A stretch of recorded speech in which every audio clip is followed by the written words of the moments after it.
All right, welcome to the Oregon Ducks Live on the Voice of College Football. I'm Bjorn Bergstrom. I'm Brady Gobler. And I'm Brendan Eberly. All right, on today's show, we're going to be discussing Oregon's 26-14 victory over Washington on Saturday. And then we're going to be going over our bet recommendations for that game and then discussing some coaching changes at Oregon. Huge news today. And then going over the college football playoff rankings. And then we'll finish it off with our weekly draft. So, you guys ready to get into it? Let's get after it. Yeah. All righty. So first, if we want to break down the offense for Oregon, they scored 2 touchdowns, 4 field goals from Atticus Sappington. Some stats real quick. Huskies really sold out to stop the run. Ducks rushed for 106 yards, 2.5 yards a carry. Just not good enough. But Dante Moore shook off some early game rust. He struggled early. He threw what should have been a pick.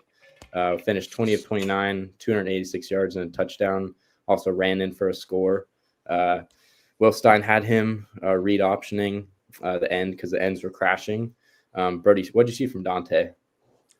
Yeah, I mean, I felt like we really missed our presence of those outside receivers. So that game, the Huskies really sold out the run, and we tried to put Sadiq out there, take a couple of one-on-one shots on the outside, but we really just didn't have that threat. And I think this game really showed that we need Evan Stewart and potentially Gary Bryant and obviously Dak Moore back for if Oregon's going to make it deeper than a deep run in the playoffs. So I think that was my biggest takeaway from this game. I think Dante struggled a lot in the first half. He missed a couple first downs. I was telling Brendan while we were actually at the game, there was like 3 passes that could have made that game 21-28 to 0 compared to the 2 or 3 field goals we had in the first half. But Dante, man, that second half, I don't remember a throw that I was like he should have made that throw. He was lights out that entire second half.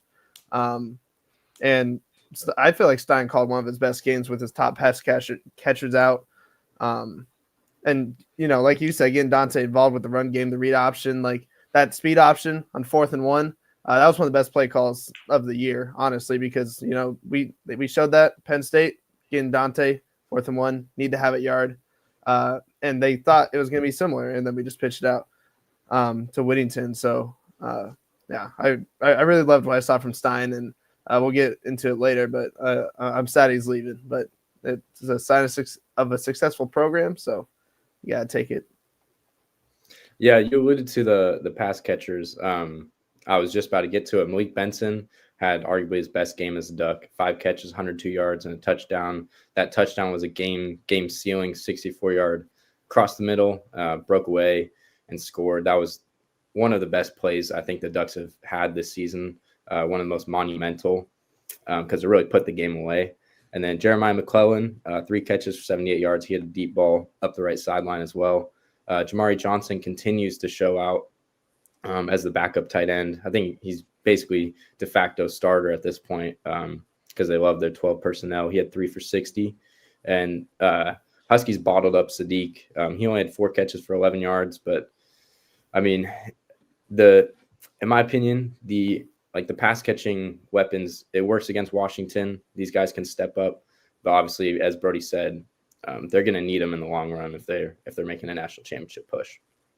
Yeah, I think some of that Sadiq's struggles was Dante missed that touchdown. I think it was a corner route where Sadiq ended up getting hurt and the wind knocked out of him. That was a better ball. That's probably a touchdown. And then that one down the sideline, I don't think I've ever seen Sadiq drop a ball like that. Dante, the second half, when he was not missing a single throw, threw it right to Sadiq and just went through his hands. So, I mean, they had a good game plan. They obviously sold out for him. There was times where you saw 2 guys, like all the eyes were on him with our other pass catchers out, and Benson and McClellan stepped up. McClellan just finished watching Ducks versus them. He called it out. He was like, if 6 gets in the game, number 6, their backup safety, gets in the game, we're taking a shot, and I'm showing him who's the better football player. And he took it, and he made the catch on number 6. As soon as he came in the game, all the coaches pointed it out. They're like, let's give him the shot.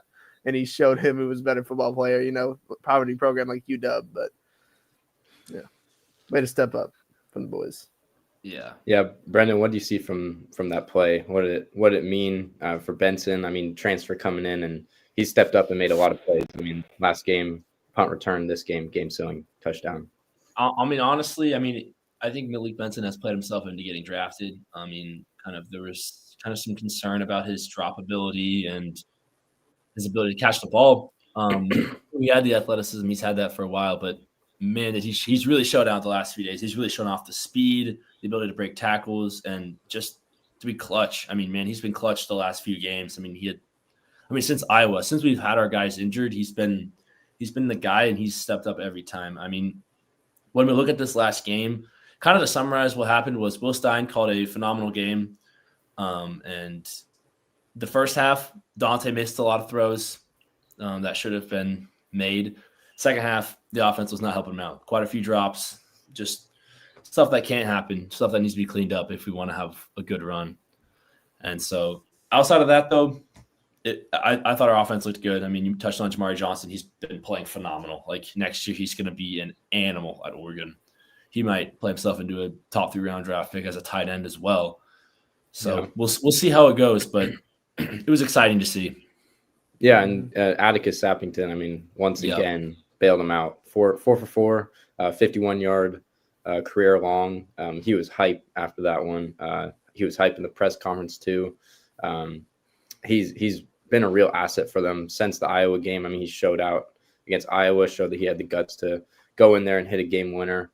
Kind of before that, I mean, missed the chippy against Indiana, so confidence not super high after that. But he's been nails, and I think that's super important, making a national title push, to have a reliable kicker. For sure. Yeah, his confidence is the most a priority, and he's kind of figured it out. I was not necessarily hating on him, but I didn't have a ton of faith in his ability to kick a long field goal. Saw him in warm-ups a couple of times while I was at a lot of the games, and 49 yards looked like the max, and he went out there, and 51 is now it was 51. 51 is now the max. There is not a chance he's hitting 52. I mean, not a chance. That thing, it was no joke, maybe an inch over the bar. I had a perfect view of it. It was an inch over the bar, but hey, we'll take it. Yeah, I mean, Atticus, once again, going back to Ducks versus them, the theme this week was love over hate, and just how can we love the guys in this room more than we hate the other team? How can we come together to beat UW? And they love Atticus, man. They really do. They're just rallying around him, calling him Automaticus. They're really rallying around him, Betcher and Dan and just all the guys. They really appreciate him. I think that's just such a huge thing for a kicker, that the entire team is behind you and has confidence in you, and that gives you confidence every single time you go out there. And he really is Automaticus under 40, but anything above 40, I'm always holding my breath. So hopefully he continues. Maybe we'll see 52 harder. Yeah, he definitely doesn't have the biggest leg, but I mean, I think that's another point where we can touch on is the red zone struggles. That showed up again. I mean, that was the deal with Iowa, is that couldn't punch it in, and I think that really goes back to the rushing attack being kind of stymied by the Huskies, as we couldn't get those yards when we needed to, and then Dante missed the throws in the first half, had some drops in the second half, but it was good enough against Washington. So yeah, I think Washington's D-line they really did play phenomenal. They collapsed holes, and I mean, they honestly just had a very good plan against our run game, and they played very well. But I think the main struggles is because we don't have that outside receiver. If you have an Eastu in the red zone, you can't load up the box like that. You need help. If he's on a fade ball, if he's running a slant, you just need help, because he's just a more talented receiver than their DBs.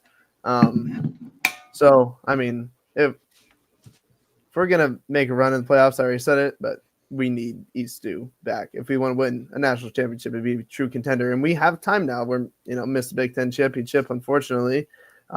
Some people think fortunately with how banged up we are, but if we get those guys back, Oregon is going to be dangerous. Yeah, they'll be set up to make a run.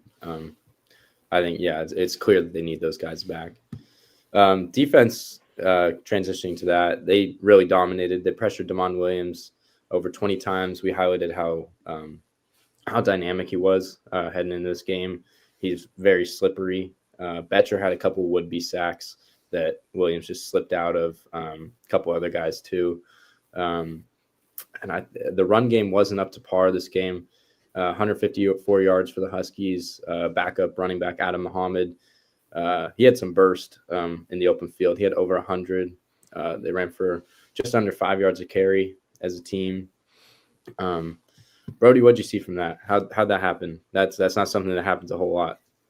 Yeah, I mean, me and Brad talked about before the game. You were saying like who's the best running back, or where's Jonah Coleman rank in Big Ten running backs? We weren't even sure he was the best running back on his own team. And Muhammad, he came to play. He has great burst. They were running a lot of outside zone.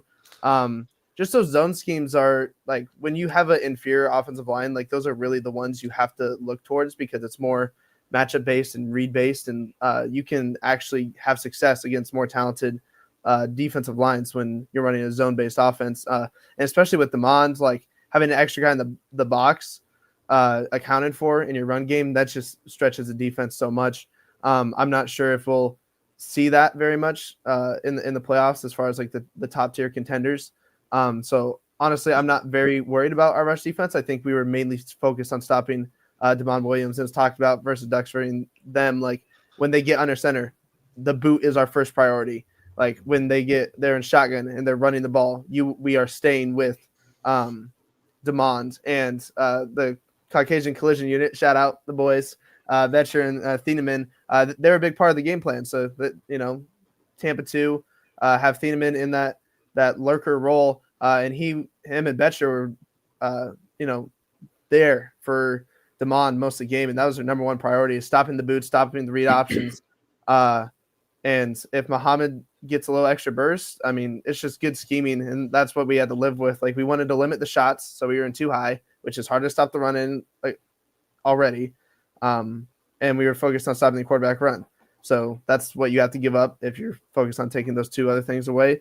And the fact that they only had 4.7 yards of carry and significantly less when Jonah Coleman was in, I think that is actually a pretty good showing from our defense. And if it really was that big of a problem and we weren't up in the game and we need to stop the run, I think we definitely could have. I got to defend my guy Jonah Coleman. He had about half a stride with his left leg. He had a big. He didn't have a brace on, but he had a sleeve on. He did not have the burst. That was not his best showing. He never has the Senior burst. Day. Okay, Senior Day he had to be out there. But it was clear Muhammad was better. Muhammad is better. I mean, I'm not gonna lie. Like 4.7 yards of carry.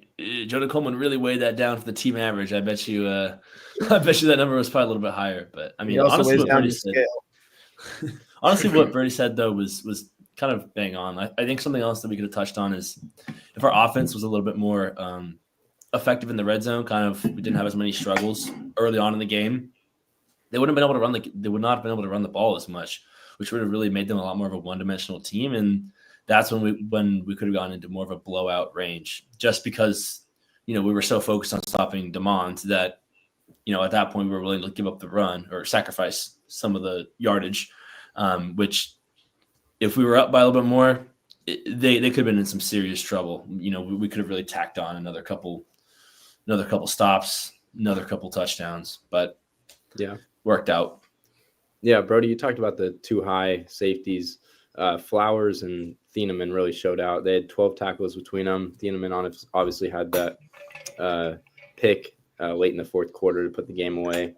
And Denzel Boston, he was really bottled up. He had 4 catches, 25 yards. He did score those 2 touchdowns, which was really similar to Mekhi Lemon last week, just getting off in the red zone. But in between the 20s, just nothing there. I think that's Brendan Finney Jr., he had a great game. Naeem Offord, he saw a lot more snaps this week. Yeah. And then Jaden Kennedy was awesome. I mean, that pick in the end zone where he just climbed the ladder, there was nothing there for Williams to throw. I don't know why he threw it, but I mean, you capitalize on those. And that was a huge point in the game. We're taking away points in the red zone. That was just huge and great day by the secondary. Yeah. I think Jaden Kennedy, I was reading something today. Mel Kiper Jr. said Jaden Kennedy could be a third-round pick. Brody, what do you think about that? How he's risen through the defense this year? Yeah, I mean it's kind of similar to like Mike Samerstill. Like he second round pick. Obviously, Samerstill's a little bit better of a more of aggressive and big nickel type, and he's insanely talented. Like if nickel was prioritized more in the NFL, like Samerstill would have been a first round pick. I think Canada is the same way. I mean I call him Canada. I know it's Canada. Just whatever, doesn't matter. Like he's really stepped up, and he's one of the best like slot corner. Like he's just phenomenal. He like him and like Nico Reed from last year, kind of similar vibes, just very good in coverage, good at like can come up and tackle. Like he's just what you want on that inside, and Offord stepping up on the outside. Like I was really happy to see him out there. Like me and Brendan pointed it out. Like he was getting a ton of snaps, and like you said, Denzel Boston 25 yards. The only like one of the touchdowns he had, our pass rush just didn't get home. Like we rushed 6, and they blocked 6, and they got our blitz, and then they got picked, caught in man coverage in the red zone. So, I mean, even then, it's like you called the right defense, had fine coverage, didn't have Finney on him. I think it was Tyran Johnson, but I mean, good play call against it'll happen. So I'm very impressed with him and just the secondary as a whole. And going into the season, we knew the secondary was young, but we also we said they were probably the most talented unit on this team in general. And they're just going to continue to get better each and every week. And I think we've seen that they really needed that USC game to clean up everything. And I think this week was a great showing of what we've learned from USC. Yeah. Yeah. Bryce Betcher, he led the team. He also had a great game as from the linebacking position. He had 10 tackles, led the team. He was flying around. Brendan, what do you see from Bryce Betcher? I mean, he always has his best games in the biggest games, and this was another one. Yeah, Betcher, I've been watching him play the last few weeks, and it feels like he's supposed to be like one of our guys, and he racks up a ton of tackles, but it feels like every time I'm watching Betcher play, it's like he's getting a tackle, but he's getting dragged for 3 or 4 yards every time, and it's like, we want you to be truly the Caucasian collision unit and stuff the guy, allow maybe like 1 yard after you're making contact with him. But I'll tell you what, he played a lot better against Washington, and it was really good to see. I think he missed a sack, maybe 2, but I know he missed 1 big time, which would have been really helpful for us. Granted, so did Mateo, so did a few of our guys. Demon's a slippery guy back there. But I really want to see our inside linebackers really step up come playoffs, especially Betcher. Like he's got a lot to play for right now. He wants to get drafted in the NFL. I mean, I know that he plays baseball, but he's talked about seeing his potential options for the NFL. And I don't think he's going to get drafted as of right now. But if he puts on a show hopefully next 3 games, next 4 games, whatever it is, he can find himself, a late round pick. But he played phenomenal last week, and it was really good to see because he really needed that, I felt like. Yeah, I think Thieneman, like going off Betcher in the Caucasian collision unit, he was advertised coming into Oregon as like one of the best run defending safeties in the country. And the first couple games, like he missed 1 or 2 tackles in the open field, and I was like, that's not really what I thought. But he's really proved that he's probably the best run defender on this team, and probably the best safety blanket safety in the country, and the second best safety in the country behind Caleb Downs. He is insanely talented. He's great in coverage. He's a great run defender. He's our Caleb Downs. We are using him the exact same way Ohio State did last year against us in the playoffs. At Tampa 2 look, bringing him down. He's a fantastic run defender. And Betcher is the other part of that, of our run defense. And while he does get dragged in the hole a little bit, he is a good tackler. When he gets on it and we use his athleticism in the right ways, and we're not expecting him to like play the run and drop into coverage, like he shows out. And I feel like we've been using him better and better throughout the season, and we're understanding his weaknesses more, and we're using Thieneman to patch those up. I'm just really happy the way our defense has played and the way we're approaching these teams. Like make them beat us at our game rather than their game. Take away the 2 or 3 things that they're best at and make them, with their backup running back, run outside zone all game instead of taking deep shots and keeping the defense guessing. Like make them play, make them earn it every single play. No cheap stuff. And so just our defense all around, I'm pretty happy with. Yeah. Yeah, it was a pretty awesome effort to end the regular season. Look forward to the playoff where they can play some better teams, kind of redeem that effort against Indiana when they gave up 30 points. They still played well in that one. I would argue that offense was the issue in that, but for sure it was. I think they want their get back against those great teams. You guys ready to transition to our reviewing our best bets? Yeah, I want to address one comment before we move on. Mr. Asher Roberts, 1933. Hopefully he's not that old. Do you think Oregon has a chance against Indiana or Ohio State? As far as Indiana goes, I think absolutely. I want to see how this Big Ten championship pans out because I do think Oregon is that while they're super young, they have the highest ceiling of anyone in college football right now because they can continue to grow. Like this is one of the youngest teams in the country, and they are probably the most talented, potential wise team. Or one of them. I think Indiana, if we play them again, our defense played fantastic against them. I think that they can, especially with how young our secondary is, and that's kind of what halted us in that game and lost us that game.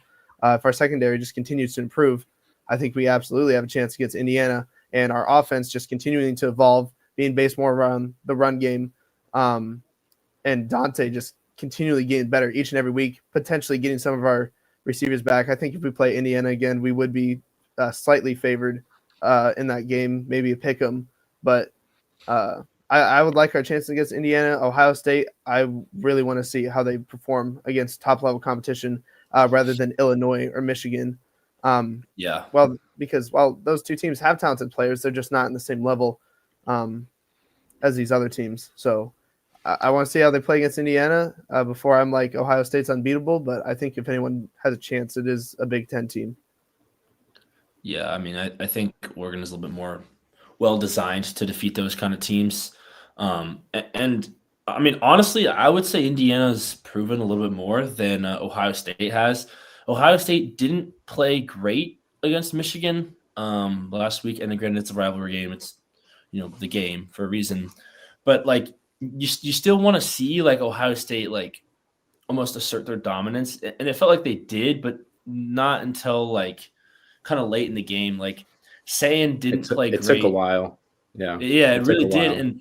And I think, against a team like Oregon or against a team like Indiana, realistically, any of the college football playoff teams, if it takes too long, you're kind of in trouble, which is what we saw happen with Oregon last year against Ohio State. We just didn't show up the first half. Second half, we actually outscored them. Granted, it's, already a blowout at that point, but our offense, figured it out and our defense figured it out. But again, we got going way too late.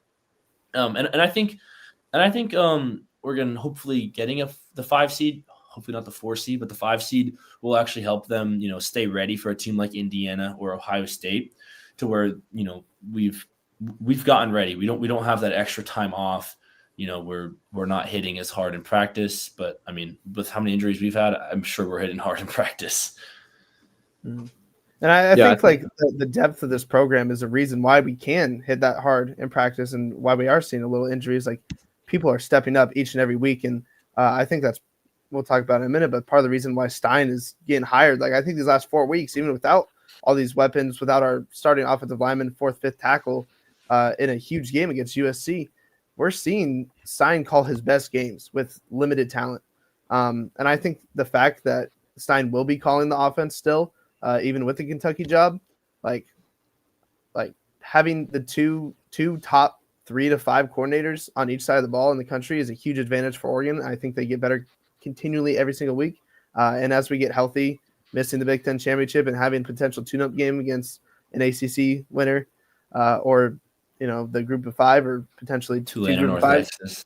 Yeah, I think that would be absolutely the best case scenario for Oregon.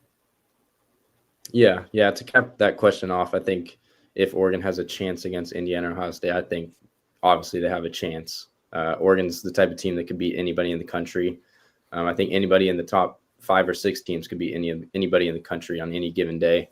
So Yeah, I think we're all in agreement that Oregon could they stack up well against those two teams, and they could beat them on any given day. And yeah, Asher's comment right here, Big Ten champ is going to weed out someone. I think that's definitely true. Is that Yeah. I think Ohio State, Indiana playing that Big Ten championship game. Yeah, there's a lot on the line for the Big Ten ship, but one of those teams like that, injuries can happen in any game. The wear and tear. I think those teams will probably still get a first round bye, both of them, regardless of They how the game should. They goes. 100% should. Yeah, but I mean, still, realistically, there's a chance that they're both still 1-2. If Georgia loses, they're both still going to be 1-2. But I Very mean, worst true. case scenario, they're I think probably the furthest 1-3. they fall, if it's a close game, is 3. Like you were just saying. Yeah, that's what I was just saying. Yeah, but that's the same situation that Oregon was in last year, where they go to the Big Ten championship, and then you play a team that's just fresh off of 1 week that played a week ago, and you're rest versus rust. Which one is going to show 21 days after your last game? So that's a tough one. I think Oregon's put themselves in a great position, unintentionally by not going undefeated, but they should like their chances. I think where they're at. Yeah. Okay, you guys want to get into our best bet? Sure can.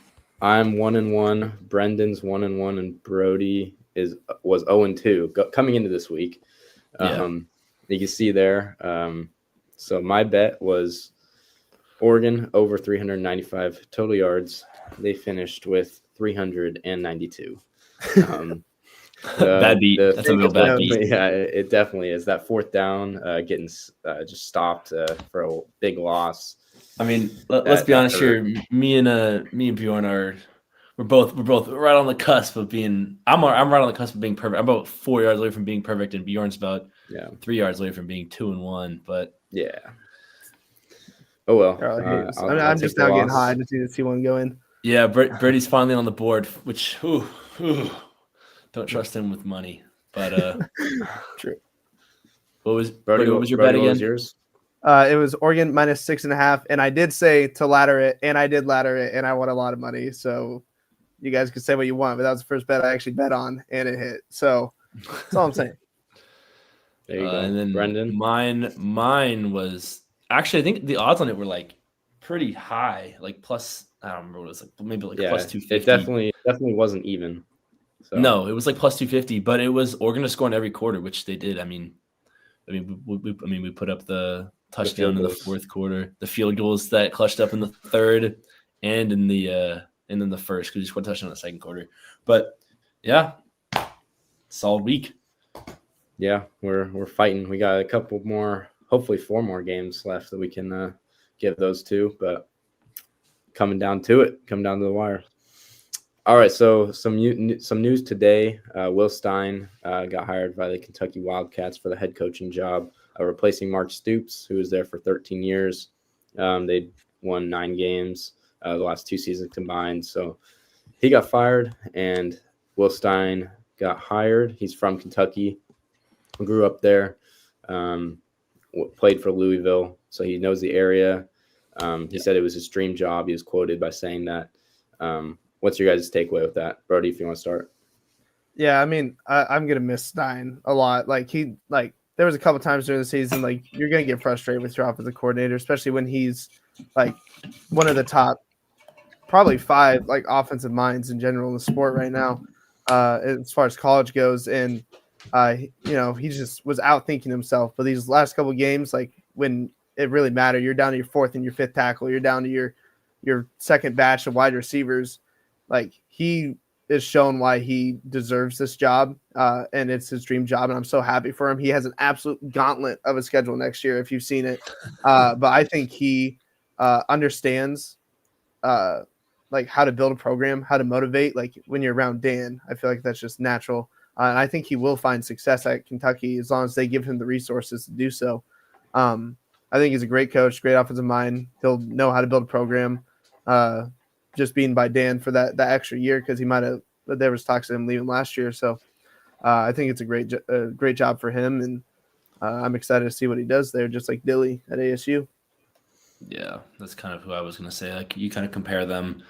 Dan's off to a hot start with his coaching tree.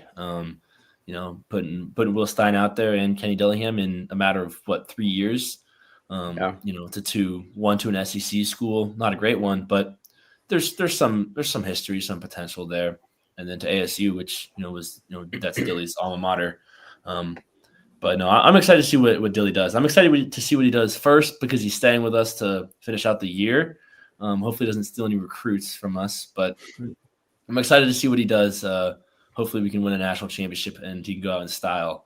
But I don't think I think him leaving now is the best time. Like, there's no hard feelings. Like, I feel like as an Oregon fan, like, you're just happy for him and you're excited for him, and it's not any sort of situation where it's like dang, like we really wanted him to stay, because we have a ton of faith in some of our other coaches, which we'll talk about in a little bit. But like, it's just kind of it's the right time for him to move on. But yeah, I'm super excited for him. I think he's going to do great things there.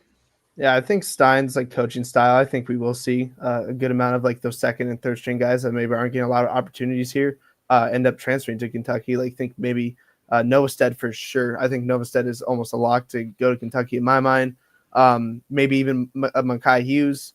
Hopefully not McClellan, but like Jalen Lamar. He loves Jalen Lamar for whatever reason. But maybe like hopefully he doesn't steal someone like McClellan, just because he's not going anywhere. He loves him, but with the wide receiver talent coming in, Gatlin Blair coming in, potential flipping and signings, I guess we'll just have to see, So overall, yeah, and great job by Kentucky. Definitely happy for Stein, because getting that job at, I think he's 36 years old. Young coach in the SEC. That's a great start to his head coaching career. So that we can transition into who replaces Stein. I think the hot name is Rashad Samples. He's a running backs coach right now, assistant head coach. He's been around the block, and he's young too. He's 30. He'll be 31 on December 11th. Played at Oklahoma State as a wide receiver in Houston. And then he was an offensive assistant at Houston, spent time at Texas, TCU, SMU. And then he was hired as the Los Angeles Rams' running backs coach in 2022. He was the youngest position coach in the league at that time. And then Kenny Dillingham hired him at Arizona State. He was a wide receivers coach, passing game coordinator. He was there for 1 year, and then he's been with the Ducks for 2 seasons as the running backs coach and co-head coach. So I think he has the resume to step up. Lanning has a track record of hiring young guys that have been around, done their duties at the lower positions and worked their way up. So I think he's the hot name right now. I think you could easily see him be named the offense coordinator. Yeah, I think Dan's obviously done. He's 2 for 2 on offensive coordinators right now, and I think Samples should absolutely be number 1 on our list. I think we'd be shooting ourselves in the foot not to look to other places, but I have a hard time believing that someone out there is going to be better than Samples right now. I mean, if you just like look at his resume, like 2 of the best offensive minds like in football in general, in Sean McVay and Kenny Dillingham, trust this guy at a high level, even being under 30. The youngest coordinator in the league. I think he was 29 when he got hired by the Rams or somewhere around there. Like, McVay's a young guy. He's a great offensive mind. Like, learning from him, even if it's for a year, like, that's super beneficial. And then being with Dilly, like, similar style offense and learning under Stein. And even at Texas TCU, like, those are big time offenses. Like, these are just all fantastic offenses that are trusting this guy with more and more responsibility everywhere he goes.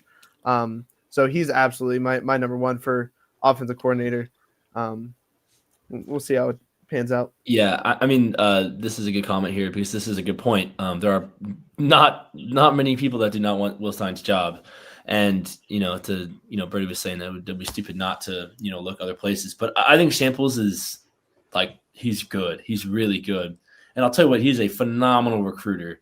So like in that regard, it's like Dan's kind of building a culture. I mean, Dan started off as a grad assistant working under Saban. Like, he understands how it works to work your way up. And I think that's it's good because he's able to kind of teach his coaches for them to work up. I mean, I wouldn't be shocked if Samples isn't going to be a head coach. And, if he becomes the OC in 2-3 years as 32, 33 years old, I mean, Dan's a young guy himself.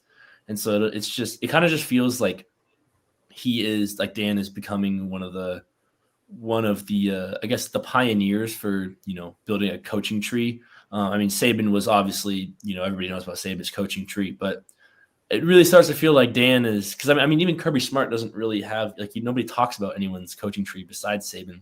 And I think he's starting to build something special. Mm-hmm. Yeah, Brandon, I was going to say the exact same thing. Like Samples, as long as he is a good play caller, I feel like he's guaranteed, he is a great offensive mind. But we'll see how his play calling is, and if it improves 2-3 years down the line, he's going to be one of the youngest head coaches and most sought after coaches to be promoted to head coach in the country. Well, I mean, something to talk about is, I mean, he worked for, he's been working with, he worked with Dillingham for a while, and he's been working with Stein, and he's worked with Sean McVay. I mean, I don't really know. I think he's got, it's got to be in his blood. He's got to be a good, play caller. He's an offensive genius. He knows what he's doing. So yeah, I'm excited. He's never called plays, but that's something that he'll have to learn and grow into. But he's obviously been around a lot of great mentors, and he can speak to them, I'm sure. So I think they're in a good spot.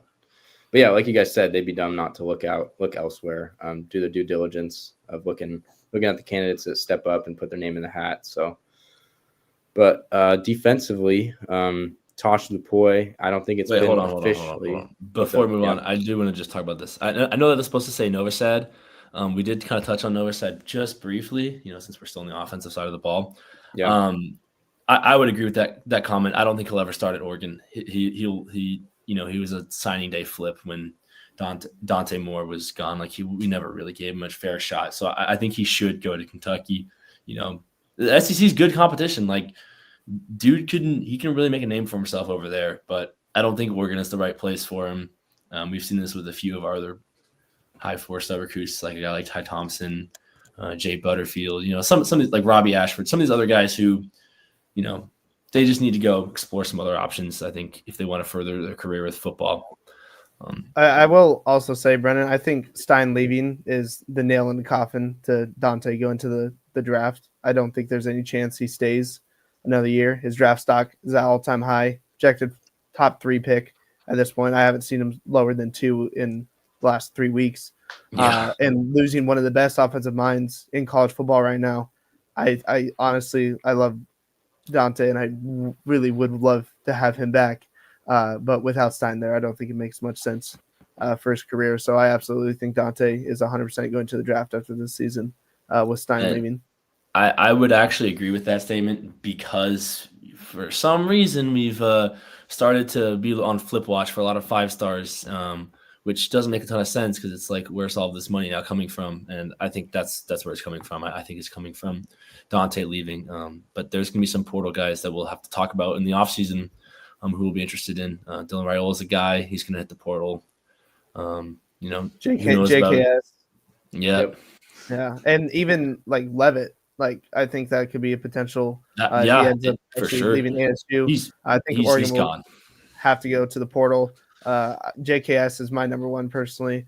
But also, Brennan, the thing about Oregon on Flip Watch, we kind of knew this. Oregon makes their offers lower at the beginning, and then they really come with the heat at the end. I mean, we kind of see that with all our 4 and 5 stars. We do it every year.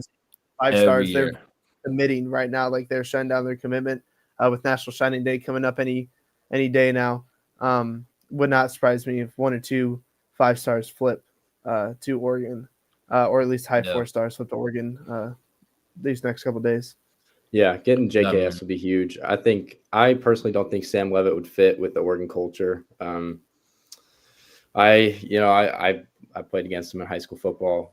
He's doesn't have the best attitude. I don't think he would be great in the locker room at Oregon. But JKS, I mean, he's true freshman leading the Cal Bears over SMU this weekend. He's real poised. He's mature. I think he would do great in this offense. And he wants to be here because he was already committed here. I mean, it was just that he wasn't going to play. So he wants to be in Eugene. So we should welcome him if he wants to. It's just Yeah, hard I when you mean- want to start and your competition's a top 3 NFL draft pick. Very So- true. Yeah, it's and you're a true freshman. Like that's tough to look. I mean, hey man, I like the way Oregon is trending with their QBs. I mean, it feels like every game I'm turning to on Sunday, it's an Oregon quarterback, Oregon quarterback, Oregon quarterback. I mean, Marcus Mariota's been playing quite a bit. That's just due to injury, but he's still a great player. I mean, he's a phenomenal Mhm. backup. I would argue the best backup in the country. I mean, I think he Yeah. can even start some places. But I mean, Dylan Gabriel, we'll see what goes on with him. You know, I hope he gets another shot. I mean, I don't know if Shedeur is the guy, but we'll see. But Bo Nix has been playing phenomenal football, and so is Jay Herbo. And then Dante Moore is going to be a top pick. So I think QBs, Oregon is the destination spot. It's not Oklahoma. It's Oregon. Yeah, maybe we'll see Jared Curtis flip. BYU's head coach ends up leaving Penn State. Maybe we see Ryder Lyons. If Damon Williams is like, Jared Curtis is going to Vandy, dude. He's going to Vandy. no way, But, he's been fong bombed. He hasn't said anything about Vandy. There's no way. But anyway, No, I'm serious. Dude, look it up. I know Look it up. that's what the experts are saying, but he hasn't said anything about Vandy. He's not going Well, it'd be a unless they couple give days him until we a know. bag, So dude. Yeah, but just anyways, gotta what wait I a was couple saying. days. If Damon Williams would have played for a real program, see how a real team operates. Jed Fish is the worst play caller in the Big Ten. He might come over too. So that's all I wanted to say. Poverty program, stepping It'd be stone. funny. It would be funny. We have another. He wants some Jabbar real Muhammad quarterback situation. development. We see how Michael Penix plays on Sundays. Nobody wants that. Okay, we want the Jay Herbos of the league. Marcus Mariota is better than Penix. So, Mhm. if he wants to play for a real program, he can show up anytime. We'll see. All We'll right. see. So Tosh was also reported. I don't think it's Mhm. officially reported yet, but he will almost certainly take the Cal job. Yeah. So I don't think we want to talk about that until it's certain. I mean, we can touch on it. We can Yeah, touch yeah. on it just briefly. I mean, I think losing Tosh is that's a big loss, to be honest with you. Stein is a great play caller, one of the best in the country. I'm happy for him, but Stein isn't known for his recruiting. He's not he's a good recruiter, but he's not the guy. But Tosh is when we hired him way back in the day, from his experience at Bama, he's an elite recruiter. That one would hurt. I think we will lose some commits if Tosh does leave, but maybe not. Maybe they really just love what we're building over here. But I mean, I think that one would hurt just a little bit. But I'd be happy for Tosh to see him go. Again, it's kind of another situation where it's a good time for him to leave. Losing both coordinators at once kind of sucks, but we'll see. It's not a done deal yet. I mean, me and Brady have actually talked with Tosh a couple times in the past. And he doesn't seem too keen on being a head coach just because it is it's about 70 hours a week you're working, probably more than that as a head coach. More. And During I mean, season. yeah, during season, and Cal needs some real work. They need some real work with the recruiting. They don't have a ton of funding, backing. I mean, this is alma mater, but I don't know. I mean, I would like to see Tosh stay, but I will say, after the game, I was looking at Tosh. It looked like he was kind of looking around, taking it in for the last time almost. It really felt like it because I was looking at him and he was just hands on his hips, just taking a deep breath and looking around. I mean, it's at UW Stadium, but it still felt like that might have been the last time. But we'll see. Yeah, I wonder if JKS's decision to transfer or not has any impact on Tosh, because having a 5-star stud true freshman quarterback is probably a big moving point.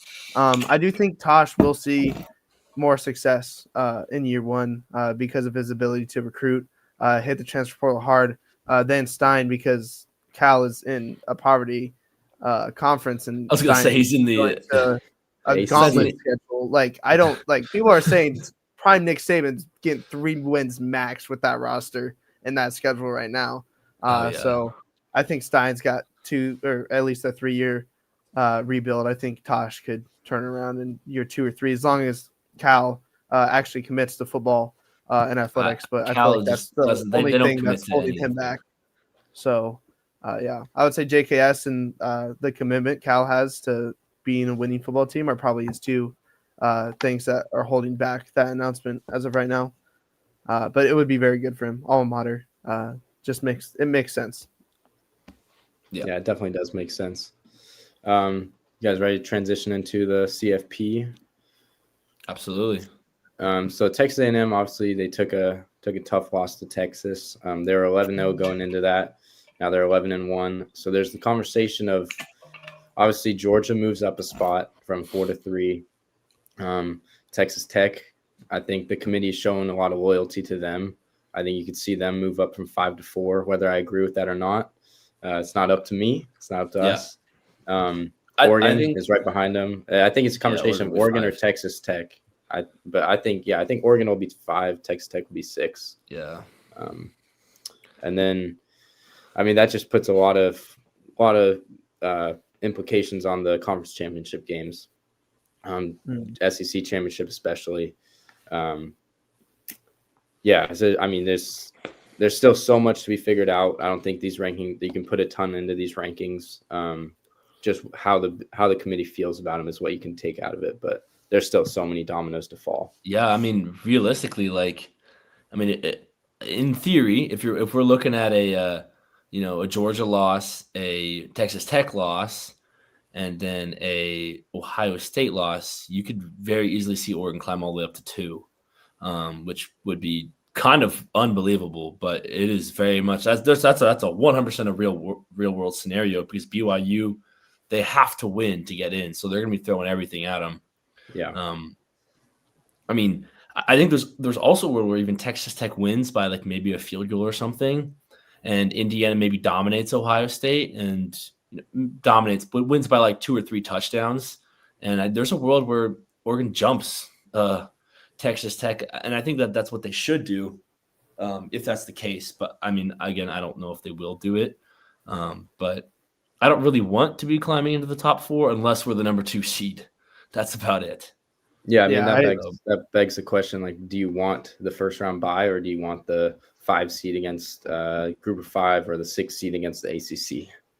I mean, at the end of the day, we're students. Like, I obviously want a last home game, senior night, and I think it's a great tune-up game, especially if it is against North Texas or the godforsaken ACC. But I think 5 or 6 seed. I think Oregon can slot anywhere from 2 to 6 going into this, and if we end up at 5 or 6, I think that's ideal for. I mean, I actually don't. I think it's 2 to 5. I don't think there's any way that we fall to 6. I mean, there's just mathematically no way. Ole Miss isn't going to jump us. They might get bumped down, and Texas A&M isn't going to be ahead of us. Well, so I think if BYU comes in and just obliterates Texas Tech, there could be a world where. Yeah, but Texas Tech would fall below us. We would still be at 5. I guess 5, but I'm just interested. I feel like Texas A&M is going to be the most interesting, where the committee is going to put them. I think they should be right ahead of Ole Miss. Ole Miss obviously just lost their head coach, their frat boy head coach. So I think they'll put them right at 6. Texas Tech will stay ahead of us. Might be some buzz that Oregon should jump them, but I don't think the committee will end up doing it, because if they win the Big 12, they absolutely should get first round bye over us. Yep, I agree. So I think the top 4 seeds are pretty set in Ohio State, Indiana. The winner, Georgia's got to beat Alabama. Yeah, Georgia's got to win, but I could see them putting Alabama at 4 for winning the SEC.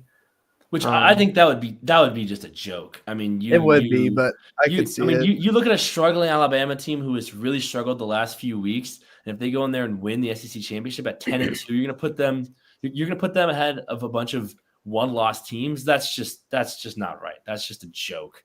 Like, at that point, like, why do we even have a committee? Like, we're gonna make conference championships mean nothing, but then mean a lot at the same time. That would just be that would be the stupidest thing ever. I think it's just, why do we have conference championship games? And Brody's touched on this a lot, and he has a strong opinion on it. I know that. But, like, I mean, Georgia and Alabama, that's just a tough situation, because if Georgia loses in the conference championship, they're number 3, they'd probably get bumped.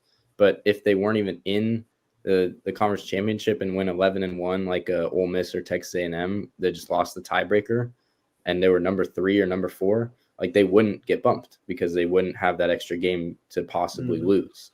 And Bama's in the same spot. Like, are they going to get penalized for making the SEC title game and then suffering a 3rd loss? Like, they're number 10 right now. Yes. they're not going to get eliminated if they lose to Georgia. Like they'll still don't be think so, in, really? and rightfully so. No, 10-3, Okay. 10-3, they're still in. They'll be by far the best 10-3 team in the country, and they deserve to be in the playoffs. I mean, outside of they have a Florida State loss, which is, but I mean, Yeah. outside of that, like they already beat Georgia earlier on in the year. If they lose again, or if they lose to Georgia, it's like, okay, really, like, okay. But I think Georgia should be punished if they lose to Bama. Like, I think actually, like, I'm not normally I'm kind of neutral when it comes to the conference championships, but I think actually this year, the conference championships, like, we're all gonna be watching them no matter what. But this year they mean a lot. Like the fact that Oregon can climb from 5 to 2 without even playing is like, that's just fun. And like, yes, for the teams that are in, like, like, yes, it sucks. But I mean, if you're Indiana or Ohio State, like, just win. Just be undefeated. Just win all your games. You don't got to worry about it. Like that's the best. That's the best answer to dealing with the committee. And Indiana, Ohio State, they're not going to get punished. They're not going to drop out of a top 3 seed if they lose. Like they honestly probably won't even lose 1 or 2. Like unless Georgia wins by a lot, then I could see Georgia jumping whoever loses.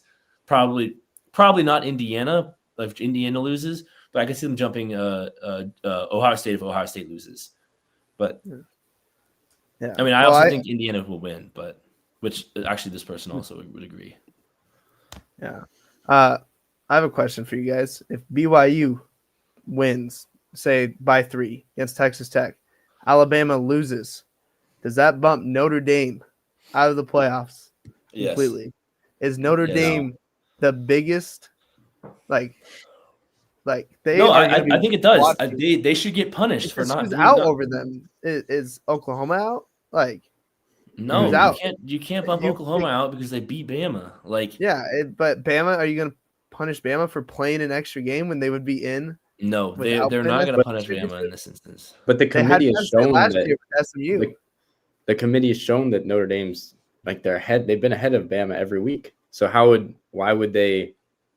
I mean, I think it matters the manner in which Alabama loses in that situation. If they lose by 2 scores, I think there's a possibility they get bumped and Notre Dame stays. But if it's a close game, comes down to the wire, I think that's the only situation where Notre Dame, who's ahead of them and doesn't play, gets bumped. And that would ignite the entire Fighting Irish fan base.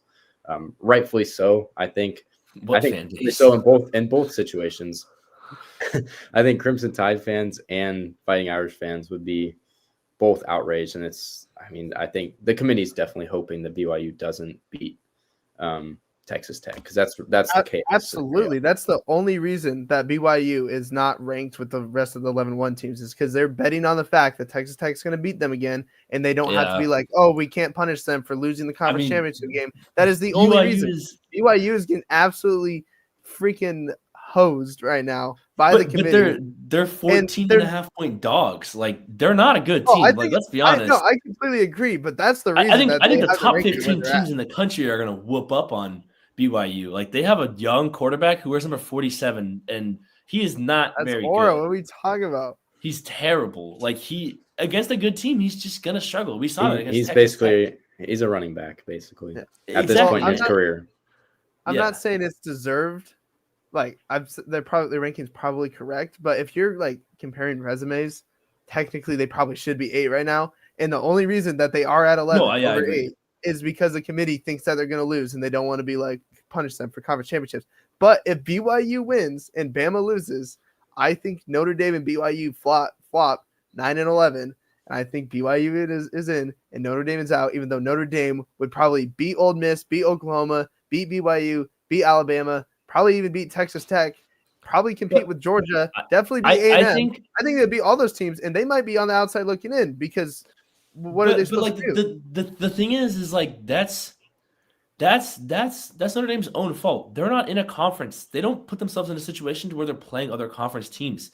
Like they should punish them for that. They're the only team in the country that does that. Like, they get to make their own schedules and have willy-nilly schedules all year, and then they lose games that they lose. Like Notre Dame's lost to 2 playoff teams already. Like, why would we play them? Like, who wants them in? Like, granted, it was early on in the season, and I get that they should be in right now. But I think if BYU wins, Notre Dame 100% should be eliminated. Now, do I think that's justified? Probably not.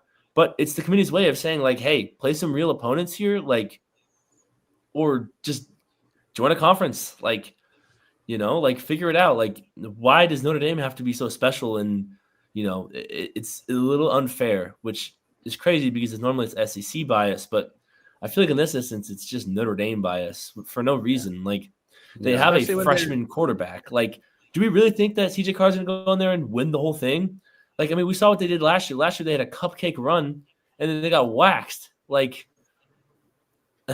so I think there's a question here. So Notre Dame, they lost to Texas A&M. They were kind of banking on Texas A&M that being a really great loss. Texas A&M lost.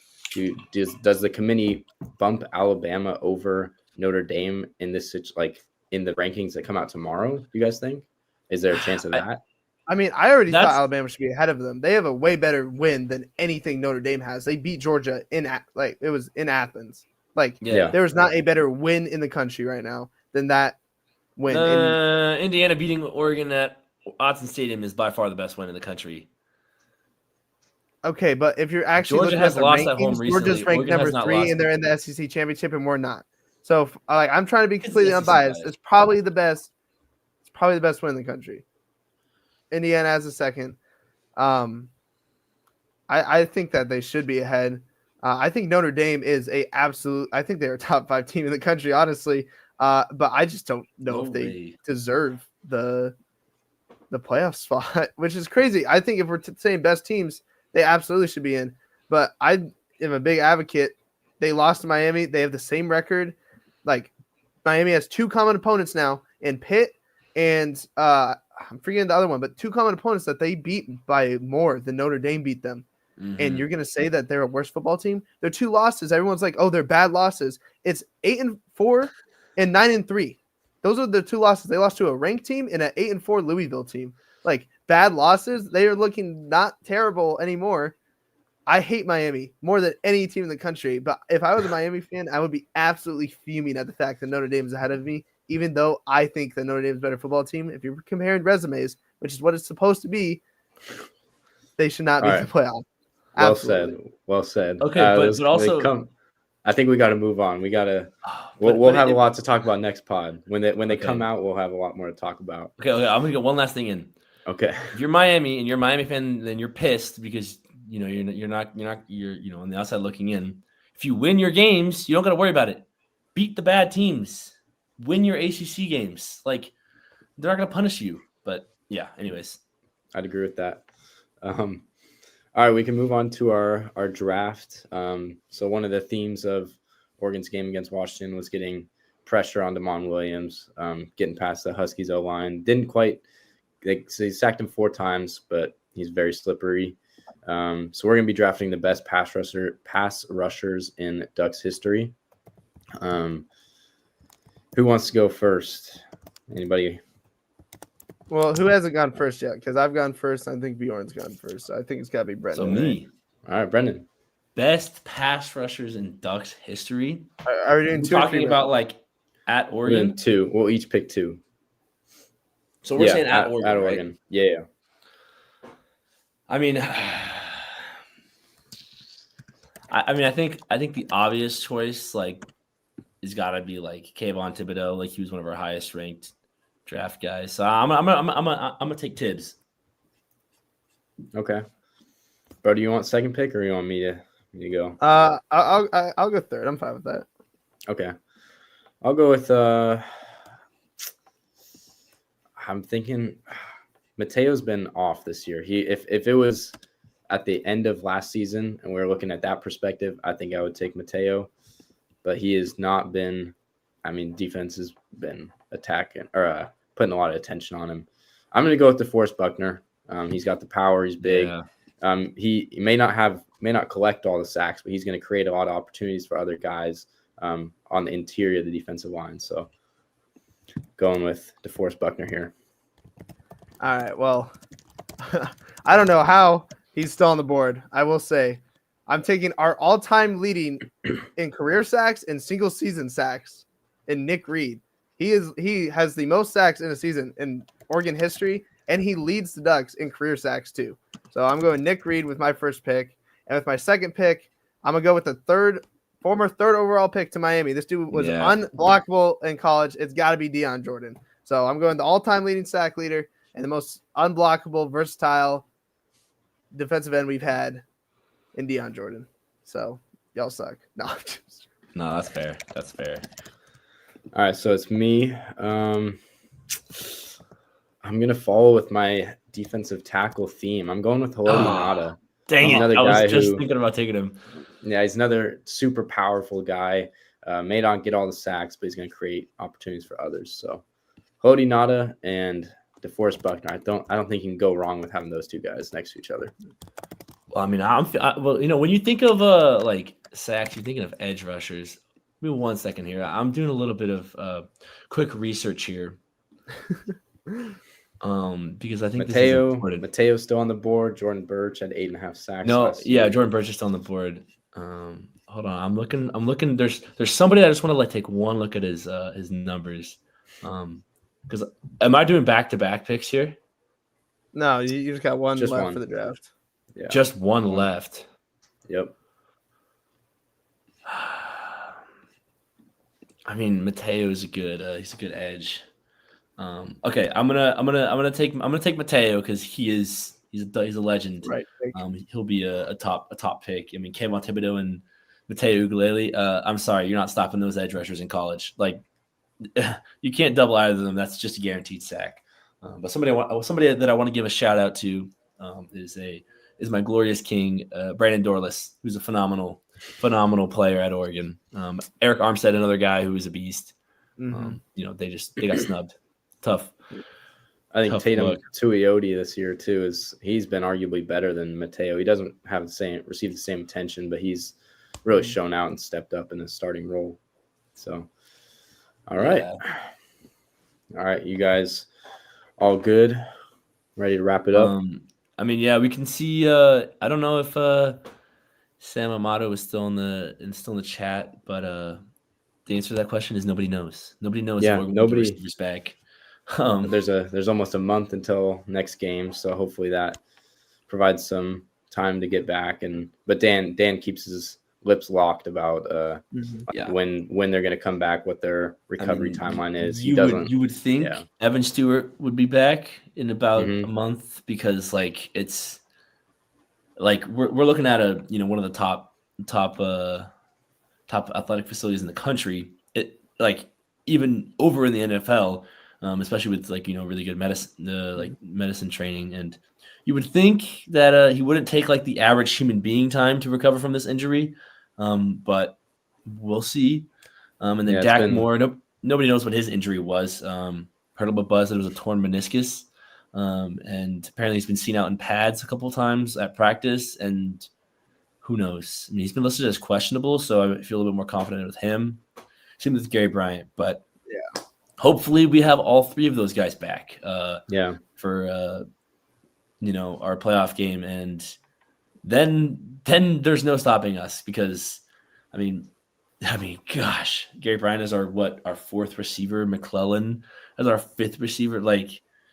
All these guys have stepped up, and they're how do we fit in our offense here with Benson and Dak Moore and Eastu and Sadiq and Jamari Johnson and De'Aaron Hill and Noah Whittington, McClellan. There's so many guys. It's almost like there's too much. We're just too rich. We're just our steaks too juicy. But it's just too buttery. Yeah, but no, I'm excited to see what will happen. Hopefully we get all of them back. That way we're at full strength, so we have nothing to complain about. And hopefully Poncho's not playing on one leg the rest of the year. Part of the run game struggle. So hopefully just our offensive line gets healthy, our team gets healthy, because I think Oregon will compete with anybody at full health. And it should probably be the favorites if every single person is healthy, in my opinion. So we'll see. Definitely. Well, thank you guys for listening. Thank you for watching. Leave a like, subscribe to the channel on YouTube. All right, this was Oregon Ducks Live on the Voice of College Football. Have a good one. Peace.